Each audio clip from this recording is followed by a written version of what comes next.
Nakakakilig, no? Ma-message nga si Mrs.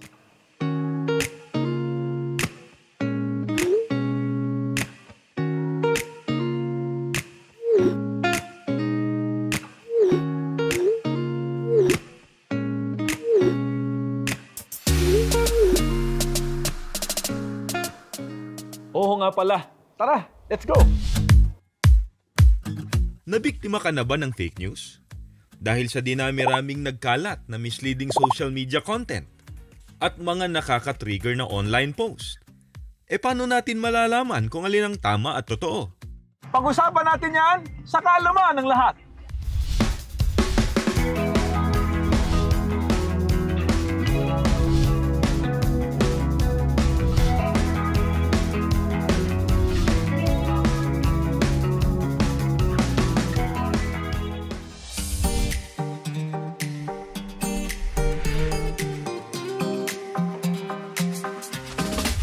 Magandang araw mga kaibigan!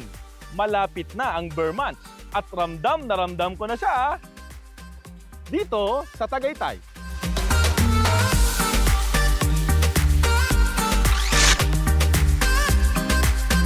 Daming lovebirds! Share ko lang. Alam nyo ba na ang Tagaytay ang kinukonsider na wedding capital of the Philippines?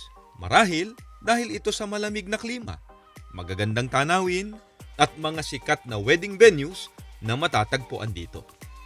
Kaya marami ring pumupunta rito para planuhin ang kanilang big day, katulad nila.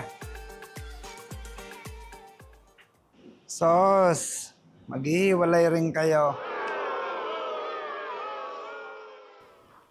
Pait nitong kape, parang si Kuya. Pero all jokes aside, when it comes to love, it's not always rainbows and sunshine. Hindi puro sweetness lang.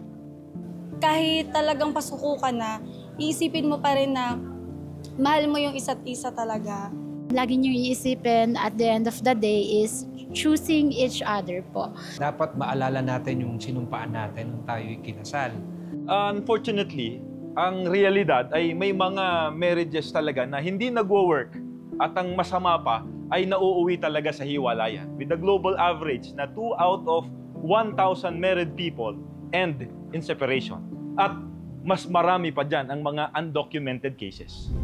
Share ko lang, ang Pilipinas ang isa sa 2 bansa na naninindigan na ipagbawal ang diborsyo. Kaya, isa sa mga mainit na usapin ngayon online ang pagsasabatas ng divorce law dito sa Pilipinas.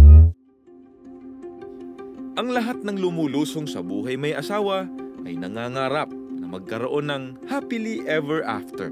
At bagaman maraming challenges, maraming mag-asawa ang naisusurvive ang kanilang pagsasama. Pero mga kaibigan, don't get me wrong ha, it takes a lot of work to make things work. At para mangyari yan, malaking bagay ang pagsampalataya at pagsunod sa mga kalooban ng Diyos na nakasulat sa Biblia. At tungkol dyan, mahalagang malaman natin, ano ba sinasabi ng Biblia tungkol sa pagsasama ng mag-asawa para maging matatag, maging masaya, at lasting? At ano sinasabi ng Biblia tungkol sa paghihiwalay ng mag-asawa? Yan ang ating aalamin sa kaalaman ng lahat.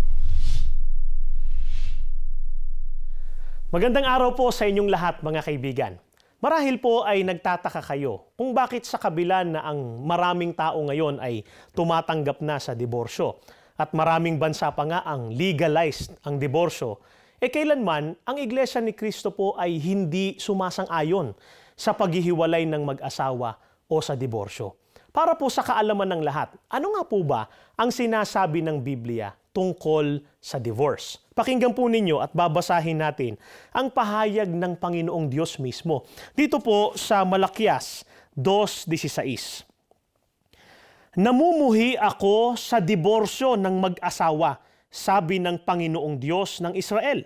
At namumuhi ako sa taong binabalot ng karahasan ng sarili na parang nagbabalot ng kasuotan, sabi ng Panginoon na makapangyarihan sa lahat. Kaya nga, ingatan mong yung sarili sa iyong espiritu at huwag kang sisira sa pangako. Mga kaibigan, napansin niyo po ba? Namumuhi o galit na galit ang ating Panginoong Diyos sa diborsyo o sa paghihiwalay ng mag-asawa. Kung galit po ang ating Panginoong Diyos sa isang bagay, halimbawa nga po yung diborsyo, dapat po ba natin gawin yon, mga kaibigan? Hindi po kailanman. Marahil po ay naitatanong ninyo, bakit? Bakit po namumuhi ang Diyos sa diborsyo ng mag-asawa?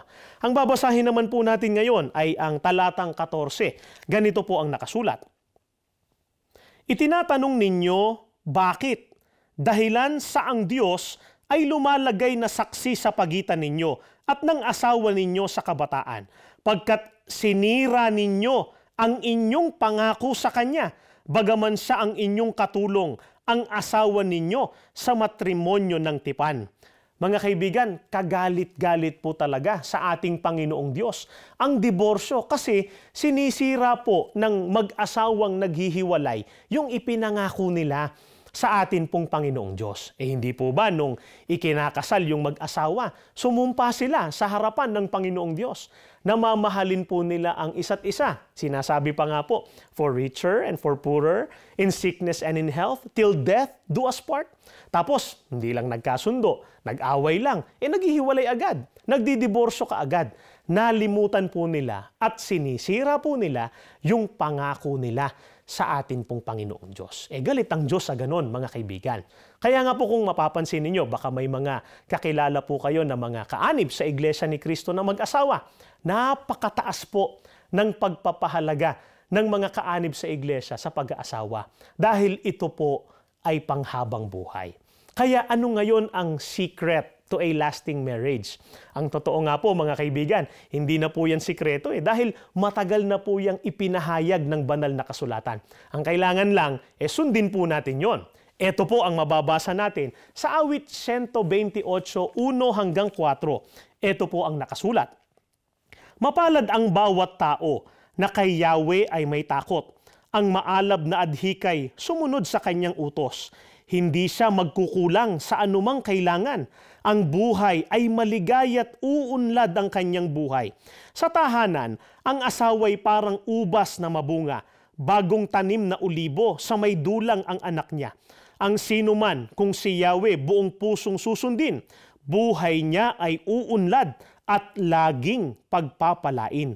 Mga kaibigan, ang secret po sa lasting marriage ay ang pagsunod sa utos ng atin pong Panginoong Diyos. At napansin po ba ninyo yung mga biyaya na dulot ng pagsunod sa utos ng Panginoong Diyos, lalo na ng mag-asawa?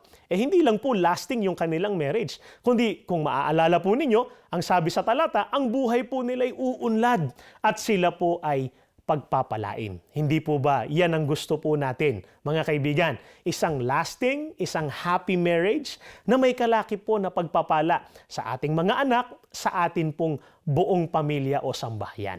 Kaya ngayon, alam na ninyo na bawal ng Panginoong Diyos ang diborsyo. At ang pagsunod sa kanyang mga utos, yun ang sikreto sa matatag, sa maligaya at mabiyayang pagsasama ng mag-asawa.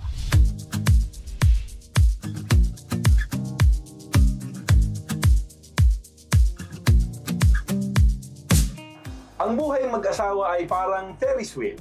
Minsan nasa itaas, minsan nasa ibaba. Pero it's the journey that makes it worthwhile. Lagi lamang nating tatandaan, piliin ang mabuting mapapangasawa at sa buhay mag-asawa, ang laging maging sentro ay ang mga aral at salita ng ating Panginoong Diyos. Sa pamamagitan nun, for sure, hindi magiging option ang paghihiwalay. Ako po ang kapatid na Ron Aranzazo para sa programang Sa Kaalaman ng Lahat.